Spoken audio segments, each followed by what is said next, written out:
Welcome to whistle.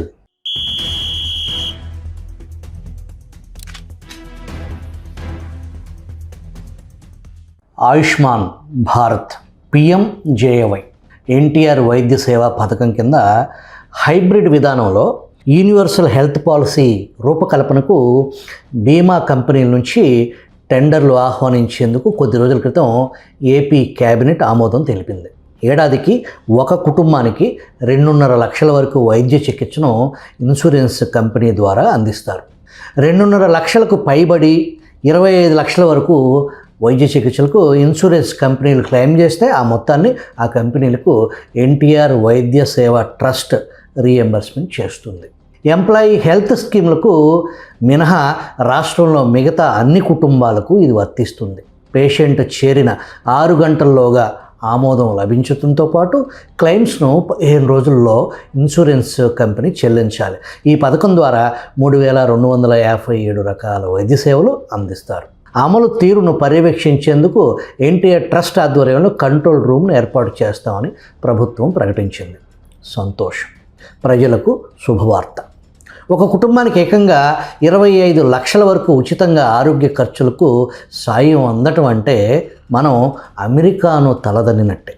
America పౌరులకు కూడా లేని ఉచిత హెల్త్ కేర్ మన దేశంలో అమలు పరచడం అంటే చాలా గొప్ప విషయంగా మనం గర్వంగా చెప్పుకోవాల్సిందే. ఆంధ్రప్రదేశ్ ప్రభుత్వం నూతన హెల్త్ పాలసీ విధానంలో బీమా కంపెనీల ఎంట్రీని తీవ్రంగా వ్యతిరేకిస్తున్న జగన్మోహన్ రెడ్డి ఆయన మద్దతుదారుల పరిస్థితి మొసలి కన్నీరు కథను గుర్తుకు తెస్తుంది. జగన్ తండ్రి వైఎస్ రాజశేఖర రెడ్డి ప్రవేశపెట్టిన 2 పథకాలు ఎంత లోపభూయిష్టమో అనేదానికి కేసు స్టడీస్గా ఆరోగ్యశ్రీ పథకం ద్వారా కార్పొరేట్ ఆసుపత్రుల జేబులు నింపటం, ఫీజు రీఎంబర్స్మెంట్ ద్వారా కార్పొరేట్ విద్యా సంస్థలకు ప్రభుత్వ సొమ్ము దోచిపెట్టడం ఫలితంగా ఆరోగ్యశ్రీ పథకం కోసం పుట్టగొడుగుల్లాగా ఆసుపత్రులు పుట్టుకొస్తే, ఫీజు రీఎంబర్స్మెంట్ పథకం కోసం ఒక పథకం ప్రకారం కోళ్ల ఫారాలన్నీ ఇంజనీరింగ్ కాలేజీలు అయ్యాయి. నాణ్యమైన విద్య లేదు. ఫలితంగా డిగ్రీ పట్టాలు ఉన్న ఉద్యోగానికి పనికొచ్చే స్కిల్స్ లేవు. ప్రభుత్వాలు ఉచితం అనే రాజకీయ పదం దేశాన్ని అధోగతి పాలు చేస్తుంది. పథకాలకు ఉచితం అని పేరు పెట్టి రాజకీయ పార్టీలు అనుచిత లబ్ధి పొందుతున్నాయి. రాజకీయ నాయకులు వారి జేబుల్లో నుంచి ఖర్చు పెడితే దాన్ని ఉచితం అనొచ్చు. ప్రజల నుంచి పన్నులు వసూలు చేసి ఆనక అవి సరిపోక లక్షల కోట్ల రూపాయల వడ్డీలకు అప్పులు తెచ్చి ప్రభుత్వ పథకాలకు ఉచితం పేరు పెట్టి రాజకీయంగా అనుచిత లబ్ధి పొందుతున్న పార్టీలను మనం చూస్తున్నాం. అందుకు ఈ దేశంలో ఏ రాజకీయ పార్టీకి మినహాయింపు లేదు.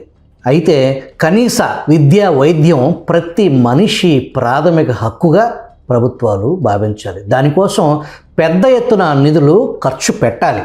అయితే ఉచితం మాటున ఎవరికి దోచిపెడుతున్నారు అన్నది అసలు ప్రశ్న. 2019కి ముందు ఆరోగ్యశ్రీ నెట్వర్క్ ఆసుపత్రుల జాబితా 1000 ఆసుపత్రుల్లోపు ఉండేవి. జగన్ అధికారం చేపట్టిన తర్వాత 2371 ఆసుపత్రులకు అనుమతులు ఇచ్చారు. చెన్నై, బెంగళూరు, హైదరాబాద్లో ఉండే కార్పొరేట్ ఆసుపత్రులకు అనుమతి ఇవ్వటం అంటే ఏంటి దాని అర్థం? బరితెగింపుకు, పరాకాష్ఠకు నిదర్శనం. కూటమి ప్రభుత్వం ఆ అనుమతులు రద్దు చేసి ప్రజల సంపద కాపాడాలి. ఈ రాష్ట్రంతో పనిలేని వారికి ఇతర రాష్ట్రాల్లో చికిత్సలు ఏంటని ప్రశ్నించేవారు ఉన్నారు. అక్కడైనా ఇక్కడైనా అక్రమార్కులకి కొదవే లేదు. విజయవాడలో ఒక ప్రముఖ ఆసుపత్రి నిర్వాహకం చూద్దాం. గతంలో అనేక అక్రమాలకు పాల్పడిన ఆసుపత్రి యాజమాన్యంపై తూతూ మంత్రంగా చర్యలు తీసుకోవటం, మళ్ళీ ఆరోగ్యశ్రీ సేవలకు అనుమతులు కల్పించడం ఎలా అర్థం చేసుకోవాలి? ఆ ఆసుపత్రిలో ఒక క్యాత్ ల్యాబ్ ఉంది. రోజుకు ఎన్ని యాంజియోగ్రామ్స్ చేయొచ్చు? ఆ రోగుల్లో ఎంతమందికి స్టెంట్స్ లేదా సర్జరీలు ఒక రోజుకు చేయగలుగుతారు అనే సాంకేతిక లెక్కలతో పని లేకుండా వందల వేల యాంజియోగ్రామ్స్, సర్జరీలు చేసినట్టు అడ్డగోలుగా బిల్లులు సమర్పించడం నిత్యకృత్యం అయింది. మెడికల్ ఆడిట్ ఏది? ఒక్క రోజులో 1-2 ఆపరేషన్స్ థియేటర్స్లో ఎంతమందికి చికిత్స చేయటం సాధ్యం అని ఆ లెక్కలు చూస్తే తెలుస్తుంది. మరి పట్టించుకునే నాదుడేడి?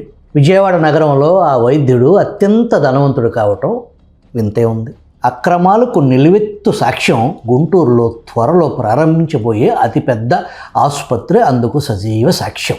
గుండె రక్తనాళాల్లో స్టంట్ వేస్తే ఆరోగ్యశ్రీ ద్వారా వచ్చే మొత్తం కంటే బ్రెయిన్ రక్తనాళాల్లో స్టంట్కు ఎక్కువ ప్రభుత్వం చెల్లిస్తుంది. భారతదేశ చరిత్రలో బ్రెయిన్ రక్తనాళాల్లో స్టంట్ మాస్టర్గా ఈ వైద్యుడు రికార్డ్ సృష్టించాడు. గుండె జబ్బుతో వస్తే బ్రెయిన్ ట్రీట్మెంట్ పేరుతో ఎందరి సంసారాలు చల్లారిపోయాయో లెక్కే లేదు. అయితే ఒక సందర్భంలో ఆసుపత్రి యజమాని దొరికాడు. మాఫీ చేసుకోవటానికే మార్గం అవే అక్రమ సొమ్ములతో మాఫీ. ఇంత అరాచకాలకు పాల్పడుతున్న అమాయక జనం దృష్టిలో ఆయన పెద్ద డాక్టర్. ఆ డాక్టర్ దృష్టిలో నేను సమాజానికి సేవ చేస్తున్నాను అనుకోవటం అసలు విషాదం. అక్రమ సొమ్ములతో గుంటూరు చుట్టుపక్కల 100 ఎకరాల్లో భూములు కొనుగోలు చేయటంలో ఎంచుకున్న మరో మార్గం ఆరోగ్యశ్రీ స్టంట్ నాణ్యత లేనిది. నీకు కావాలంటే ఆరోగ్యశ్రీ పథకంలో శస్త్రచికిత్స చేస్తాను, దాని స్థానంలో నాణ్యమైన స్టెంట్ వేస్తాను, కాబట్టి అదనంగా చెల్లిస్తే నీ గుండెకు తిరుగులేదు అంటాడు. ఇంకేముంది, రోగి సరే అంటాడు. చివరికి ఆసుపత్రిలో వేసేది ఆరోగ్యశ్రీ స్టెంటే. ఏ స్టంట్ వేశారని రోగి కుటుంబ సభ్యులకు ఎలా తెలుస్తుంది? అసలు అవసరం లేకపోయినా అనేక వేల శస్త్రచికిత్సలు చేయటంలో చెయ్యి తిరిగిన అక్రమాల అడ్డ ఆ ఆసుపత్రి. ఈయన గారు కూడా గుంటూరులో పేరు మోసిన వైద్యుడు కావటం విశేషం. రాజమండ్రిలో మరొక నికృష్టుడు గుండె జబ్బు అని వస్తే కిడ్నీ దగ్గర స్టంట్ మాస్టర్గా పేరు గటించాడు. దొరికాడు, అయినా ఫీల్డ్లో కొనసాగుతూనే ఉన్నాడు. సరే, అసలు విషయంలోకి వెళ్దాం. విద్యా వైద్యంలో ప్రభుత్వ సాయం ఎవరికి చేయాలి? నిరుపేదలు, పేదలు, దిగువ ఎగువ మధ్యతరగతి వర్గాలకు చేయాలి. ప్రస్తుతం కూటమి ప్రభుత్వం నూతన ఆరోగ్యశ్రీ ద్వారా 5 కోట్ల మందికి లబ్ధి చేకూరుతుంది అని ప్రకటించింది. ఆర్థిక స్తోమత ఉన్నవారికి ప్రభుత్వం ఎందుకు ఖర్చు చేయాలి? మన రాష్ట్ర ఆర్థిక పరిస్థితి ఏంటి? అప్పుల కుప్ప. మరి ఈ పాలసీలు ఏంటి? రాజకీయ పార్టీలకు కావాల్సింది ఒక పథకం ద్వారా ఎక్కువ మందిని కవర్ చేయగలిగితే వారికి అది రాజకీయ లబ్ధి. మనలాంటి వారి ఆలోచనలో ఏంటి? ఎవరికి అవసరం, ఎవరు నిజమైన పేదలు వారికి మాత్రమే సాయం దక్కాలి. సొంత కారు ఉన్నవారికి ఆరోగ్యశ్రీ కార్డు కలిగిన వారు మీ ఊరిలో ఎంతమంది ఉన్నారో మీకు తెలియదా? కేంద్ర ప్రభుత్వ ఆధ్వర్యంలో ఆయుష్మాన్ భారత్ కింద భారత ప్రధానమంత్రి జన్ ఆరోగ్య యోజన PMJAY లబ్ధిదారులు కావాలంటే తెల్ల రేషన్ కార్డు కలిగి ఉండాలి, లేదా socio economic caste senses SECC 2011 లెక్కల ప్రకారం అర్హతను నిర్ధారిస్తారు. ఆరోగ్య కార్డు కోసం తెల్ల రేషన్ కార్డు లింకు కారణంగా తెల్ల రేషన్ కార్డుల సంఖ్య గణనీయంగా పెరిగాయి. ఫలితంగా రేషన్ బియ్యం అవి ఎంతమంది తింటున్నారో 10 రూపాయలకి అమ్ముకునేవారు కొందరైతే డీలర్లు గోడౌన్స్ ద్వారా నేరుగా బియ్యం స్మగ్లింగ్ మాఫియా వార్తలు చూస్తూనే ఉన్నాం. 2 తెలుగు రాష్ట్రాల్లో 80% ఎమ్మెల్యేల అక్రమ బియ్యం మామూళ్ళు నెలకు 25 లక్షల పైగానే సొమ్ము చేసుకుంటున్నారు. సరే, అసలు విషయానికి వద్దాం.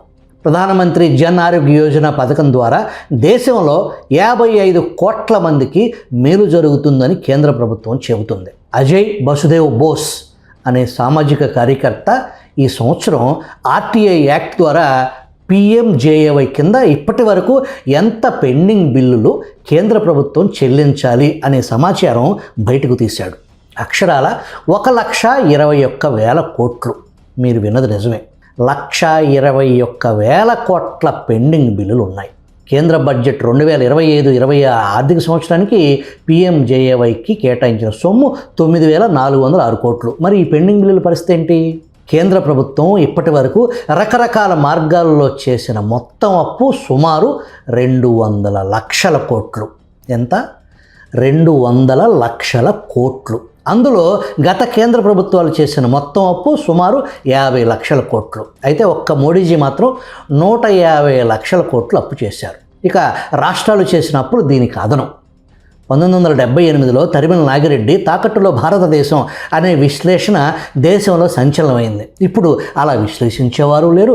ఒకవేళ ఎవరైనా గొంతు చించుకున్న పత్రికలు, ప్రసార మాధ్యమాలు పట్టించుకోవు. పూర్వం పత్రికలు వార్తలను ప్రచురించి పత్రికలను నమ్ముకునేవారు.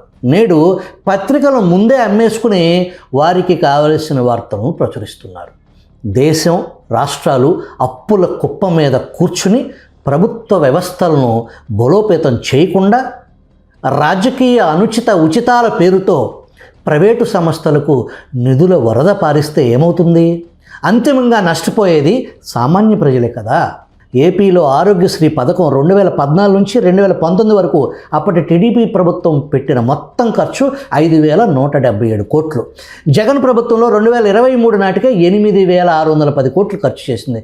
దిగిపోయే సంవత్సరం 2,000 కోట్ల పెండింగ్ బిల్లుల అప్పు కుప్ప పెట్టి వైసీపీ ఇంటికి పోయింది. ఆరోగ్యశ్రీ పథకం 100% కొనసాగించాల్సిన గొప్ప పథకం. అయితే ఎంత మూల్యానికి? ఈ పథకం దుర్వినియోగం అవుతుందనే డేటా ఆధారిత విశ్లేషణ ఇప్పటివరకు జరిగిందా? దాదాపు 20 ఏళ్ల క్రితం నుంచి భారీ డేటా డంప్ అందుబాటులో ఉంది కదా. తెలంగాణలో గత 2 ఏళ్లలో 11 లక్షల మందికి చికిత్స అందిస్తే అందులో కిడ్నీ సంబంధిత కేసులు 2 లక్షలు. క్యాన్సర్ రోగులు కూడా దాదాపు 2 లక్షల డేటాను పూర్తి స్థాయిలో ప్రభుత్వాలు విశ్లేషిస్తున్నాయా? అవసరం లేని శస్త్రచికిత్సలు చేయటం, ఉదాహరణకు హిస్టరెక్టమీ. జాతీయ డేటా అధ్యయనాల ప్రకారం ఏపీలో సుమారు 8.7 నుంచి 9%, తెలంగాణలో 7.7 నుంచి 8% మందికి. 15 నుంచి 49 వయసు మహిళల్లో హిస్టరెక్టమీ ప్రావిలెన్స్ దేశ సగటు 3% కంటే 2 ఎక్కువ. 45 సంవత్సరాలు పైబడిన స్త్రీలు ఏపీలో 20% పైగా ప్రావిలెన్స్ రిపోర్ట్స్ ప్రైవేట్ ఆసుపత్రుల్లో అధికంగా జరుగుతున్నాయని గణాంకాలు తెలియజేస్తున్నాయి. ఫోర్జీ డాక్యుమెంట్స్, డూప్లికేట్ రిపోర్ట్స్ కొదవే లేదు. హైదరాబాద్లో ఒక ఆసుపత్రి న్యూబోర్న్ ఎక్స్రేను చాలామంది రోగులకు ఉపయోగించి ఆరోగ్యశ్రీ రీఎంబర్స్మెంట్ ఉదంతం 2018లో వెలుగు చూసింది. ఆరోగ్యశ్రీలో తప్పు చేస్తే శిక్షలు ఉన్నప్పటికీ ఏ ఆసుపత్రి యాజమాన్యానికైనా శిక్ష పడినట్టు మీకు తెలుసా? 2 రాష్ట్రాల్లో డీలిస్ట్, సస్పెండ్ చేసిన ఆసుపత్రులు తిరిగి ఆరోగ్యశ్రీ నెట్వర్క్లోకి ఎలా వస్తున్నాయి? కేంద్ర ఆడిట్ సంస్థ సిఏజీ, పిఎంజేవై పైన రాష్ట్రాల ఆధ్వర్యంలో పథకాల అవకతవకలపైన ప్రభుత్వాలు చర్యలు తీసుకున్నాయా? అసలు ఆరోగ్యశ్రీ పథకంలో మెడికల్ ఆడిట్ ఎందుకు నిర్వహించడం లేదు?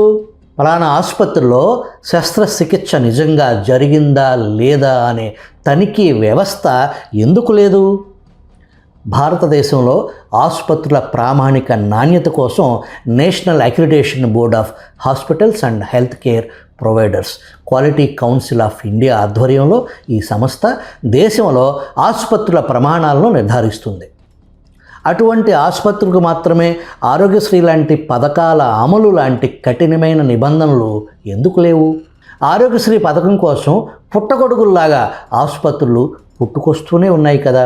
ఆరోగ్యశ్రీ పథకంపై పెద్ద చర్చ జరిగి తీరాలి. ఈ పథకం నిజంగా పేదలకు వరమేనా? తప్పుడు పనులు చేయని ఆసుపత్రులపై భారంగా మారిందా? ప్రజల పన్నుల సొమ్ము, ప్రజాధనం రాబందుల పాలు కాకుండా ప్రభుత్వాలు అడ్డుకోలేవా? నేషనల్ ఫార్మాస్యూటికల్ ప్రైసింగ్ అథారిటీ ఆధ్వర్యంలో స్టెంట్ ధరలు నిర్వహించిన కేంద్ర ప్రభుత్వం వాటి ధరను ప్రతి సంవత్సరం ద్రవ్యోల్బణం ప్రకారం పెంచడానికి అనుమతిచ్చింది. అదే ఇన్ఫ్లేషన్ ధరలు సర్వీస్ ప్రొవైడర్స్కు ఎందుకు కల్పించడం లేదు? అంటే అక్కడ ఫార్మా లాబియింగ్ కారణం కావచ్చు.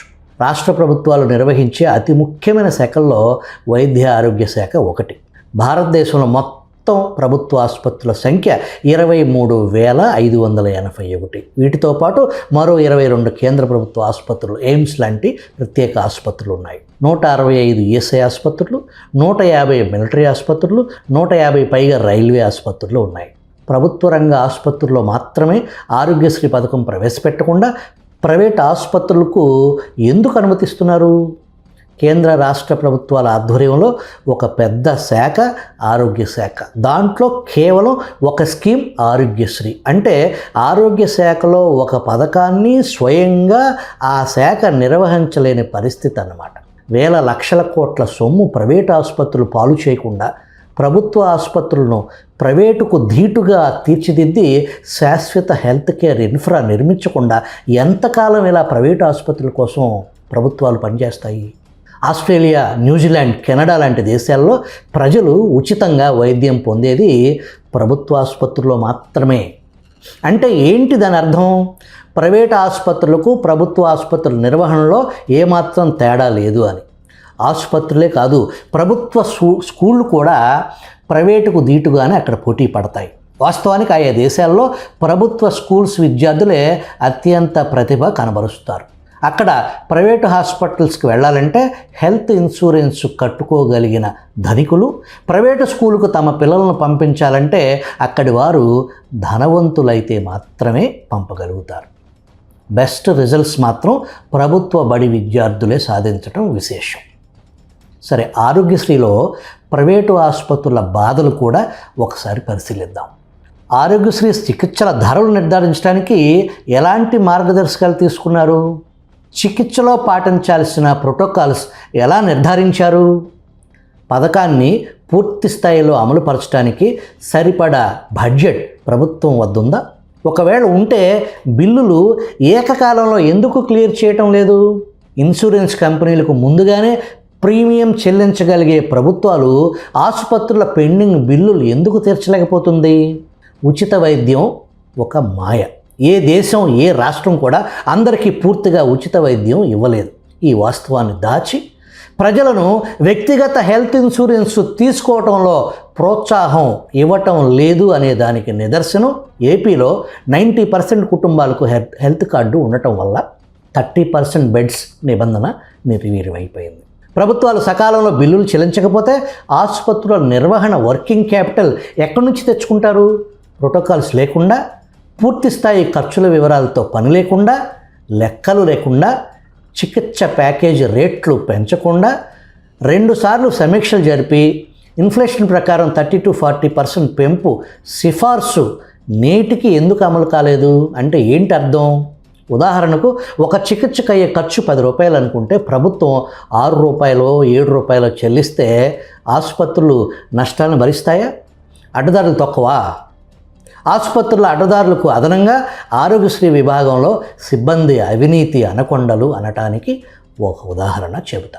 నాకు వ్యక్తిగతంగా తెలిసిన ఒక సంస్థ విశాఖపట్నానికి సమీపంలో నిరుపేదలకు, వికలాంగులకు ఉచిత వైద్యం చేయించడానికి ఒక మహనీయుడు ఒక ట్రస్ట్ పెట్టి ఉచితంగా వైద్య సేవలు అందిస్తున్నారు. చాలా కాలం తర్వాత జగన్ జమానాలో ఆరోగ్యశ్రీకి దరఖాస్తు పెట్టుకుంటే పర్మిషన్ ఇవ్వటానికి లక్షల్లో లంచాలు అడిగారు. నాడు నేడు అదే పరిస్థితి, అదే రాబందుల రాజ్యం, వీరభోజ్యం. బిల్లుల చెల్లింపుల్లో కమిషన్ల సంగతి సరే. ఈ దేశంలో అవినీతికి గుడి, బడి, ఆసుపత్రి కాదేది అనర్హం. ఒకే విధమైన చికిత్సలో ప్రభుత్వం వివక్షకు ఎందుకు పాల్పడుతుంది? ఎంప్లాయీ హెల్త్ స్కీమ్ ఈహెచ్ఎస్కి 21% పెంపు కొనసాగిస్తూ, ఎన్ఏబిహెచ్కి 11% ఇన్సెంటివ్స్ ఇస్తూ ఆరోగ్యశ్రీ వైద్య సేవను ఎందుకు నిర్లక్ష్యం చేస్తున్నారు? అధికారిక లెక్కల ప్రకారం ద్రవ్యోల్బణం 100% దాటినా కూడా 15% పెంపు తప్ప ఒక్క అడుగు ముందుకు పడకపోవటం విచారకరం. అధికార వర్గాలకు వేరే రేట్లు అమలు చేస్తున్నారా? బ్యూరోక్రాట్లు, జడ్జెస్, రాజకీయ నాయకుల వైద్య ఖర్చులు ఇదే రేట్లకు రీఎంబర్స్మెంట్ అవుతున్నాయా? లేక వేరే రకాల ప్యాకేజీలు పొందుతున్నారా? ఆరోగ్యశ్రీ ట్రస్ట్ CEO స్థానంలో స్థిరత్వం లేదు. ఐఏఎస్ అధికారులకు ఇది ఒక ట్రైనింగ్ ఫీల్డ్గా మారింది. స్టేక్ హోల్డర్స్తో మీటింగ్స్ జరపకపోవటం, నిర్ణయాలు ఏకపక్షంగా తీసుకోవటం అంటే ఇది ఒక భాగస్వామ్య మోడల్గా కాకుండా డిక్టేటర్ మోడల్ అమలు చేస్తున్నారని ఆసుపత్రులు విమర్శిస్తున్నాయి. సమగ్రంగా, పారదర్శకంగా, నిష్పక్షపాతంగా ఆరోగ్యశ్రీ పథకాన్ని రివ్యూ చేయాలి. బడ్జెట్ పరిమితులను దృష్టిలో ఉంచుకుని ప్రజలకు ఉత్తమమైన ఆరోగ్య సేవలు అందించేలా ప్రభుత్వాలు నడుం బిగించాలి. ఆరోగ్యశ్రీ పథకంలో అనేక సమస్యలు ఉన్నాయి. పరిష్కారాలు కూడా మన కళ్ళ ముందే ఉన్నాయి. దానికి కావాల్సింది ఒక్కటే, రాజకీయ సంకల్పం, చిత్తశుద్ధి ఉంటే ప్రభుత్వ ఆసుపత్రులను ప్రపంచ స్థాయి హెల్త్ కేర్ స్థాయికి చేర్చడం అసాధ్యమేమీ కాదు. ఆరోగ్యశ్రీని నిజంగా పేదలకు వరంగా ఉండాలి అంటే క్లెయిములపై risk score analytics, time bound payments, open data dashboard, కఠిన మెడికల్ ఆడిట్స్పై తక్షణం దృష్టి పెట్టడం అవసరం. లేకపోతే అనవసర శస్త్రచికిత్సలు, డూప్లికేట్ ఇన్వెస్టిగేషన్స్, ఆరోగ్యశ్రీ సేవల నిలిపివేతల బెదిరింపుల డ్రామాలు మళ్ళీ నిత్యకృత్యం అవుతూనే ఉంటాయి.